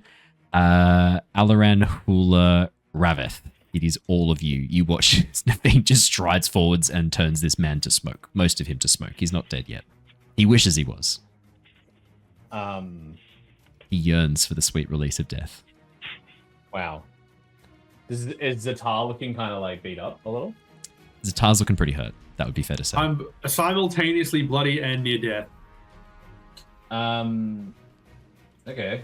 Just so you know as well, you can also use the Surge of Progression. So progression itself has a base action which you can do, which can heal as well. So you gain, I think... that's exactly what I was going to do. Perfect. Yeah. Which I can continue it going. So basically, Rav-eth had already taken a couple of hits himself and seeing everyone kind of getting better. He's going to place a hand on himself and regenerate for 1 investiture. Maybe. You have infinite investiture right now, so... Yeah, you may as well go for it. I just heal myself up. Yeah. You can... If I have infinite investiture... Well, it's... Not so you turns, can... but yeah. Yeah. You're still limited by the turns. But you can use regenerate to spend 1 investiture to cover health. Absolutely. Oh, it's only 1d4 plus your progression modifier. That's for the healing, I think. So he's doing the standard regenerate, which is what all Radiants can do. Which all of you who are swearing Radiant Bonds, you'll get a level up in this next turn. Or not next turn, next level up. Which is also pretty soon. And then, yeah, basically what you're doing is as a free action, spending an investor to recover health equal to 1d6 your current tier. Your current tier is 0. Or 1, basically. So it's only, I only get 1, which is a bit sad, but anyway. But that's fine. I will also use a surge of healing to help Ztar. Fantastic. Yep. So you can spend an investiture, or you can use 1 investiture or more. The infusion uses 1 each round, and for the duration, that character recovers health equal to 1d4 plus your progression modifier at the start of each of their turns. So in this case, it'd just be 1d4. 1. Yep. Cool. At the end of their turns? I believe so. At the start of each of their turns, apologies. No. So if you spend 1 investiture, Ztar will get this for 1 round. If you spend 2, he'll get it for 2, etc., etc. I think you should spend infinite. Yeah, I'm just gonna go. You can only spend up to your maximum, and then it's like you breathe it back in automatically. Well, there's But I 1 like investiture for the healing, and I got 3 more, so I'll do for 3 on Ztar. 3 more rounds. Ztar, for the next 3 turns, at the start of each turn, you can regain 1d4 health. Thank you very much. No worries. Rav-eth, very nice. Alaran and Hula. I'm likely just going to be hitting the warrior in front of me, possibly bracing and or moving to get between the Arthur and Ztar. Alrighty, go for it. My intent. I'm not sure what Alaran's got going on, but that doesn't. I can't get in the way of that, so you go first. It would be a 1d4 plus 1. Yeah. I was literally just typing that in chat. Yeah, because the level hasn't been added to your sheet yet, and so it's coming up as just the base, but it is, correct. Yeah. Well, Hula being like slightly bloodied. Is that what the below half is? Below half is bloodied, close to death is single digits. And that's the code words we're using. We're locking them in. Yeah. No fucking discussion of how many ribs you've got. Close to death, maybe? Alright, that's fair. Under 5 for close to death for Ztar. Well, I'm not that. The seeing Ztar have that and seeing him start to get some aid, but not really healing him immediately, I'd still probably be trying to protect him to some avenue. Yep. If I try to move over towards, like, say, here, is that going to be an attack of opportunity for him, even though I'm not leaving range? No, it's only if you leave the range, the threatened range. Yeah, okay. So I would probably use my first one to relocate to about here. Yep. Over the dead That's warrior, easy. or 1 back, if it matters. So that would be 1. I would then strike at him with my axe. Matt, don't And worry try too much and- about changing the character sheet. You're going to get a level up at the end of this fight, so just do it as a normal level up. So I'm going to hit him with an 11. 11. Oh, is his defense lower because he's starting to turn into smoke? Good question. I think you can. Or is rule it it higher easily. because part of him can't be stabbed? Oh, That's do only you know what? in You've the convinced depth me. of smoke. You've convinced me. His armor class is now Comparison? 20. What are those two things just cancel each other out? However, I am going to give you... No, sorry. I'm going to give you flanking because you are technically flanking with Neivien on the other side, and he's fucking terrified of Neivien, who's turning him into smoke. I'm going to give you a +1 to this, not a full +2, only a +1 because of the angle of the flanking, which would take it to a 12, which would hit. And that's another natural 1 for the dice damage. Okay, I believe you, Rory. I believe you. It's too many. Something's up. It's cursed. You do kill him, though. How would you like to end his suffering? Which is it his face that's specifically turning to smoke? No, it's the slowly? whole left-hand side of his body. He had 12 total hit points. Neivien took out 9 of them. Yeah. He's not been feeling funky fresh. Not sure on the level of contagiousness. I would be trying to hit him with my axe and the non-decaying part to not get the gooiness on the axe more than I need to. Yep. So I'd be trying to swing onto his other side. Fantastic. As you swing the axe through into the fleshy side, you split straight through his spine as your axe comes out the other side. The blood that's on your blade immediately turning into smoke. As you hold the axe sort of back, avoiding the smoke, you watch as the warrior turns towards you, the bandit turns towards you. And then drops, disintegrating partially into smoke. And then my last, as he's falling, my last action would be to essentially brace, face towards the archer. Fantastic.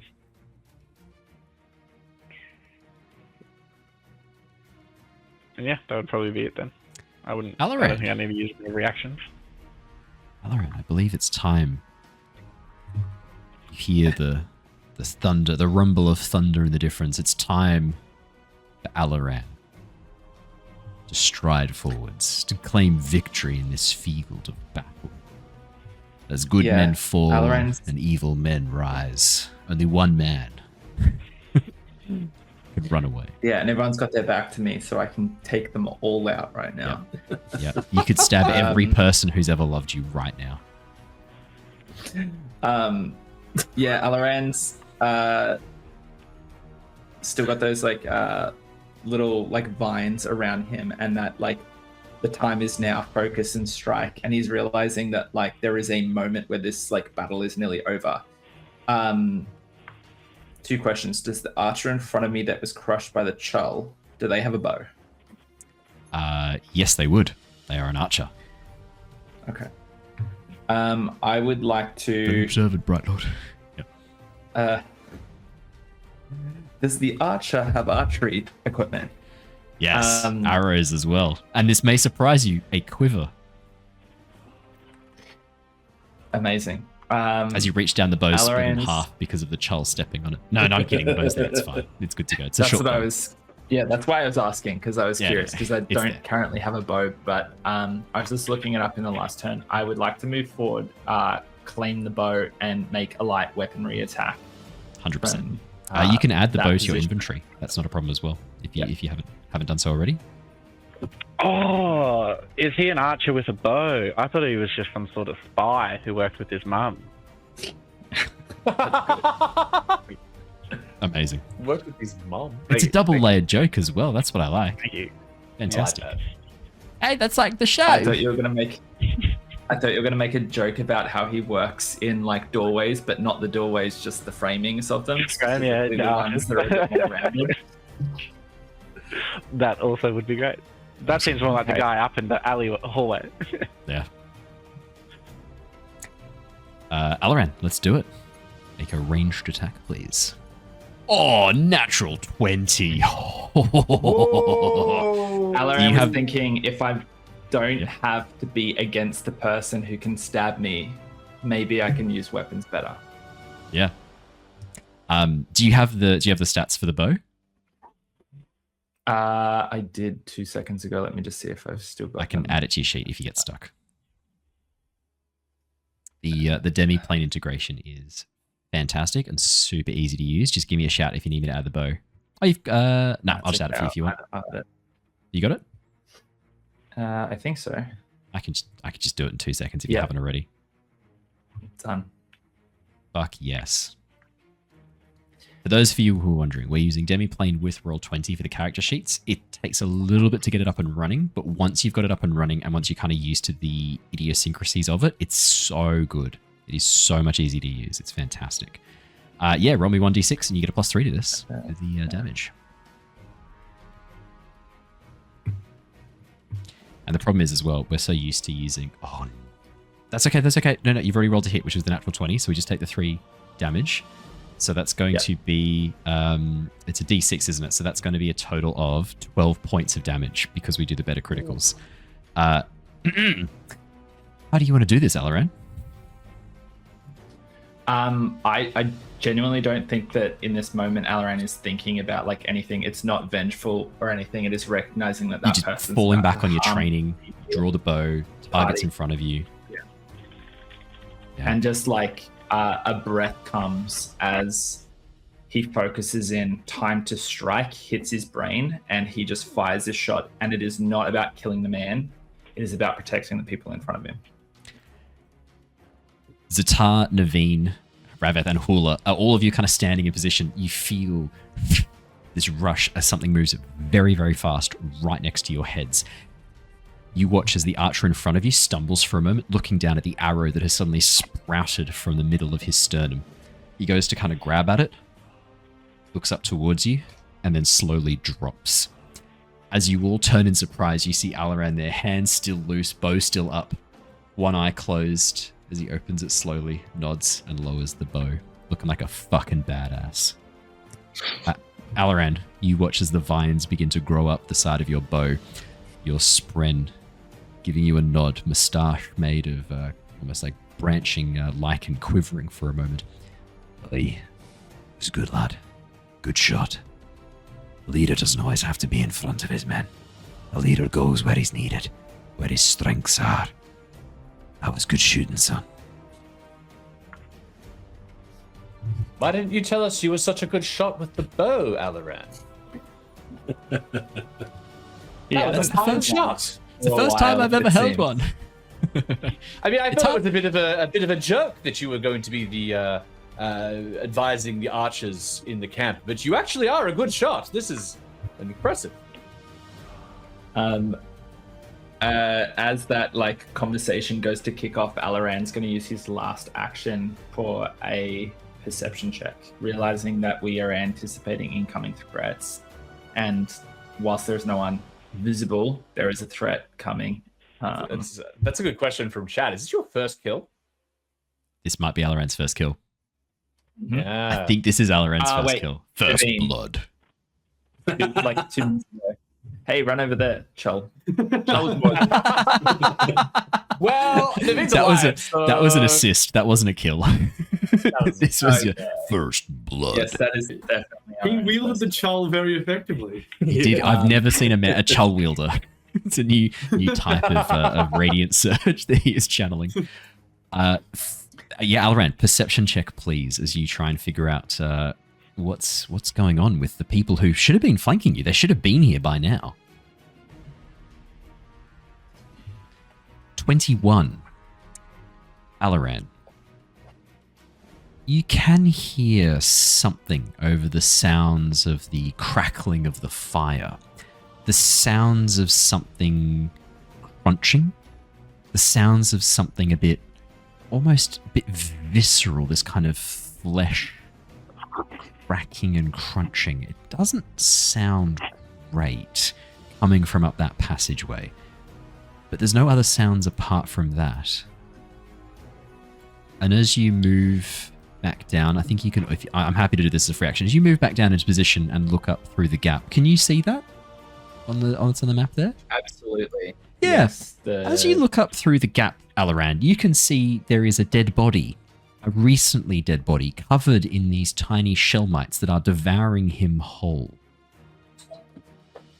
It's So that's where Neivien and Alaran were before, where the shell mites kind of like scurried out and were like chasing us out. Yeah, up that side tunnel. And you guys ran away from the little tiny Kremlings and you thought, oh man, we're being a bit cowardly running away from the Kremlings. As you watch, this well-armored bandit, his head kind of lolls back and you see one of his eyes is missing as a Kremling pushes its way out of his eye socket, clutching a bit of his brain before standing on his head and mandibles going, begins to consume it.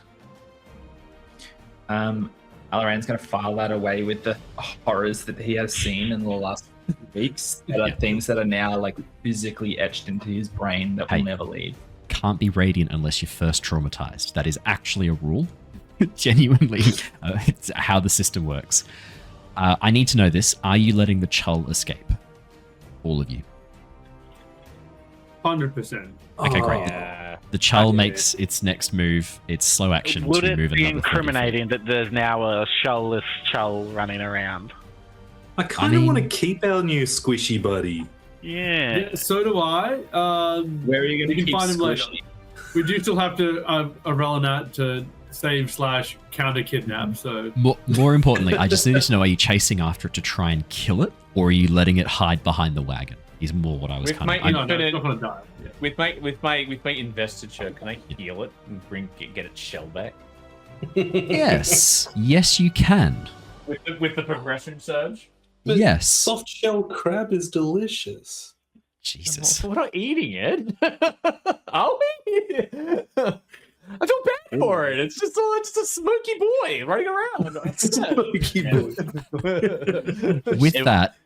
With that, for reasons you guys aren't aware, I am actually going to take you out of initiative Alrighty. And move us back over to the webcams. Now, Wow. as the fire spreads over the surface of the... Oh, yeah, for all of you who didn't see before, let me just move you down so you can see what Rav-eth could see. Just move your token so you can enjoy up in the distance there the sight that Rav-eth was getting. This is what is currently consuming. Not that big, obviously. Oh, God. Yeah. They're kind of cute. I want one. They are kind of cute. With that, you are Like an technically Eldritch Horror out kind of of way. initiative. Now, if you wanted to take a short or a long rest, let me know. Otherwise, all of you are going to benefit from a level up. Rav-eth, you may absolutely take a level in Truthwatcher. Hula and Alaran, both of you may take the first level in each of your trees, but you won't get the benefits of swearing the ideal just yet.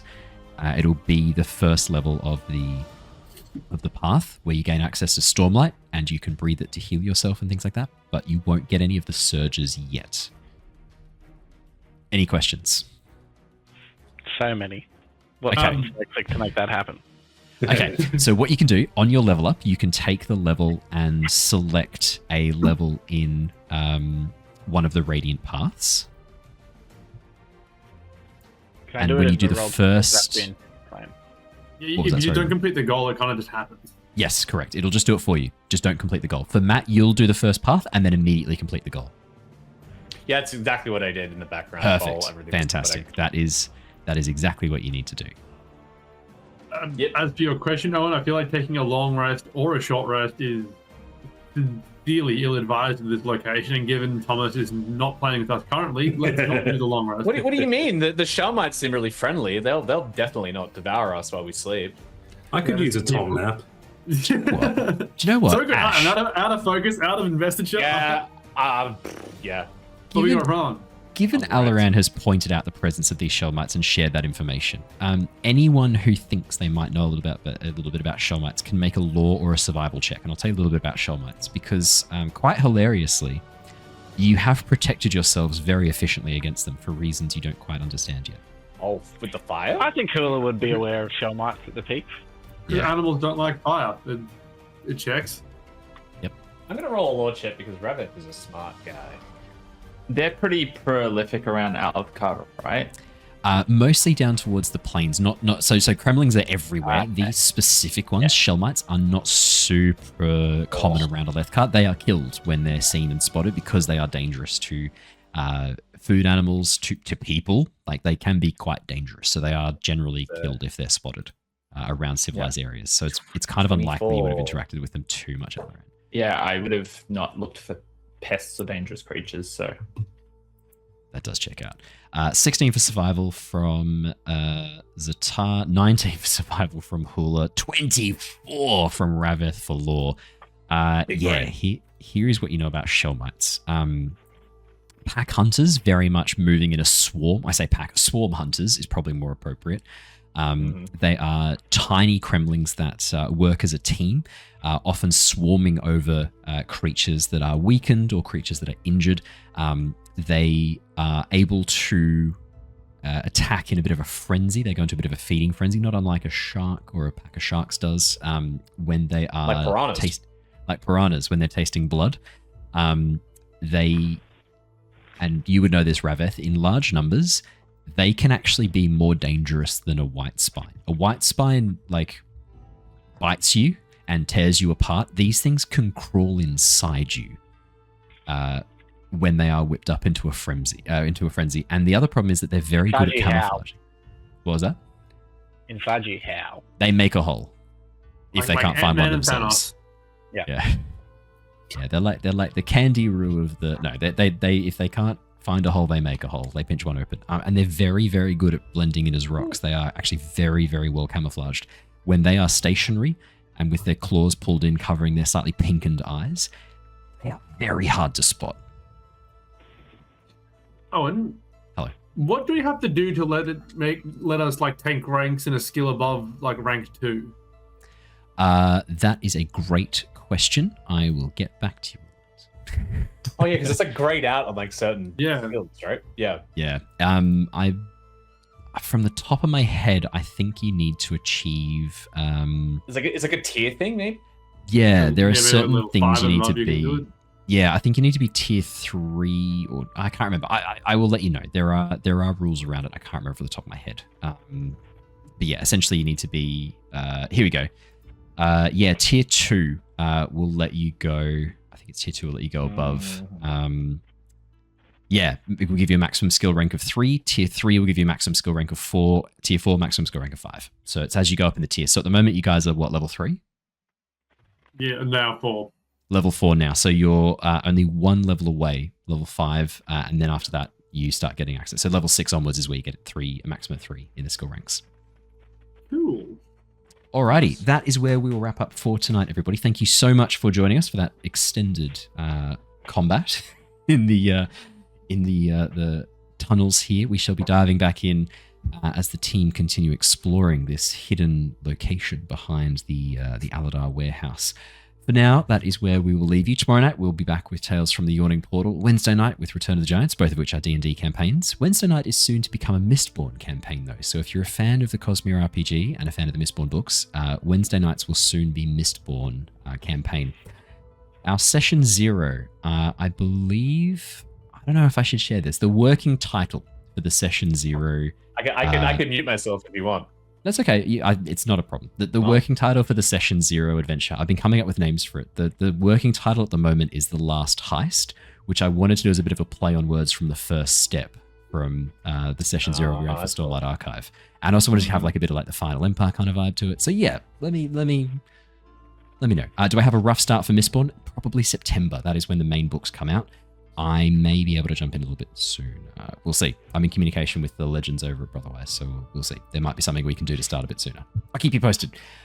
From all of us here tonight, that is all we have time for. For those of you watching on Twitch, don't go anywhere. We're going to go and raid a lovely friend of the channel. Tonight, that will be the Eldritch Scribe as they do their Academy of Lurin Ka'ar.